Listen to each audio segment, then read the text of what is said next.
Bonsoir, bienvenue dans Itinéraire en Bretagne, bienvenue dans les Monts d'Arrée. Nous poursuivons aujourd'hui notre série sur les contes et légendes de Bretagne. Pendant longtemps, ces histoires sont restées confinées dans les familles et dans les villages et au fil des siècles, nombre d'entre elles avaient été oubliées.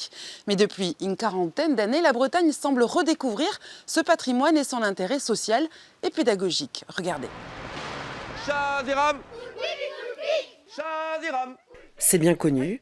Pour pénétrer en toute tranquillité dans la forêt des Corrigans, il vaut toujours mieux adopter leurs chants et leurs coutumes.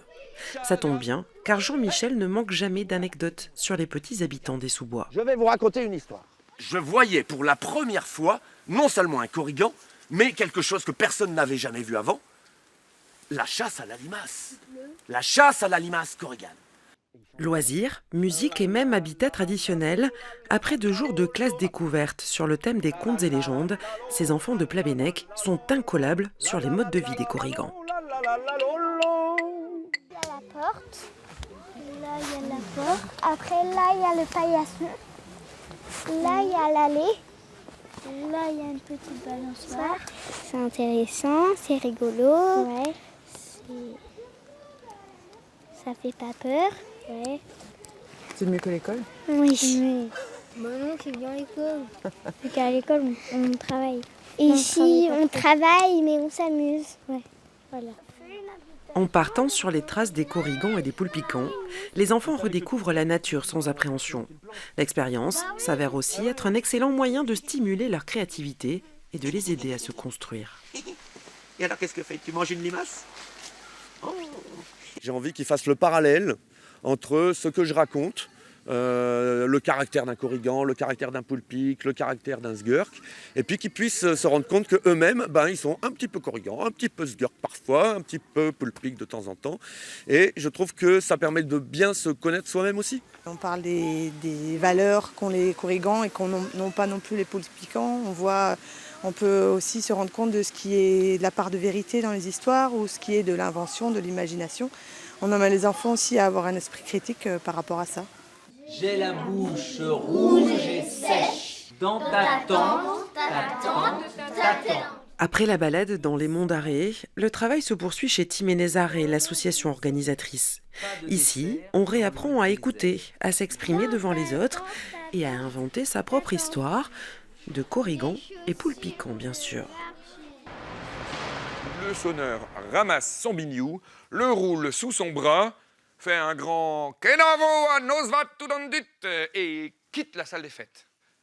Et alors qu'il descendait par là, il se rappelait de ce qu'on venait de lui dire. « Fais attention, les gnomes, les poulpics, les corrigans... » Et il entendait des drôles de bruits autour de lui.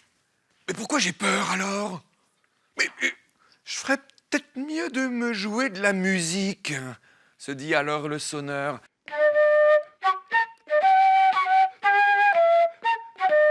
Bonjour Youn Daniel. Bonjour. Merci d'être avec nous. Vous êtes conteur, ici, installé à Bottmer, dans les Monts d'Arrée. Les contes sont des histoires qui se transmettent évidemment à l'oral, en direct. L'oralité, c'est une notion importante. L'oralité permet de laisser la place à tout le monde, alors que peut-être l'écrit va cristalliser et définir une bonne fois pour toutes une histoire, et ça s'arrêtera là. Les mots ne changeront jamais. L'oralité... L'oral permet de changer en fonction de son humeur, de d'égratigner un ennemi personnel, voilà.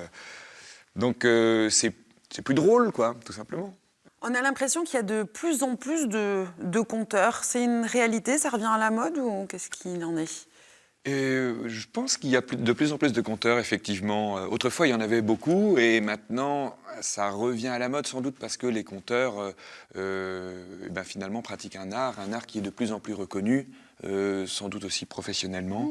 Je pense, du coup, que beaucoup de conteurs essayent d'exercer cet art en cherchant quelque chose qu'ils ne vont pas forcément trouver dans le théâtre, où le comédien est l'outil du metteur en scène et de l'auteur. Alors que là, le conteur, il est lui-même, dans son public, avec son public, prêt à interagir. En tout cas, une chose est sûre, c'est que deux conteurs ne racontent jamais la même histoire. Ah, jamais la même histoire de la même manière. Et pourtant, ils se les échangent, les histoires. Elles voyagent, elles sont transformées, elles sont enjolivées, elles sont raccourcies, des fois aussi. Oui, finalement, oui, chacun sa technique. Ouais. Merci, Youn Daniel. Je vous propose maintenant de replonger dans nos archives de l'INA et de revoir cette balade contée dans les Pays de la Rance, tournée en 1995. Pour mieux se plonger dans le monde merveilleux des créatures de légende qui peuplent la Rance, Olivier Le Barde, Roger Le Cantou et Fred Le Dizou nous promènent sur la lande du Mont Garot. Les histoires en galop font ici partie du paysage.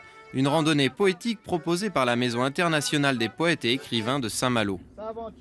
Mais v'là t'y pas qu'un dimanche, il avait du trop forcer sur la bouteille, v'là un tiriel de ch'tain qui descend et qui se met à faire une ronde autour de Jean. Et tout d'un coup, il y eut des nuages qui cachirent la lune. Et tout d'un coup, le vent se mit à buffeux, Et justement à ce moment-là, tchécon oui, 2 heures qui sonnaient au clocher de la Villeneuve.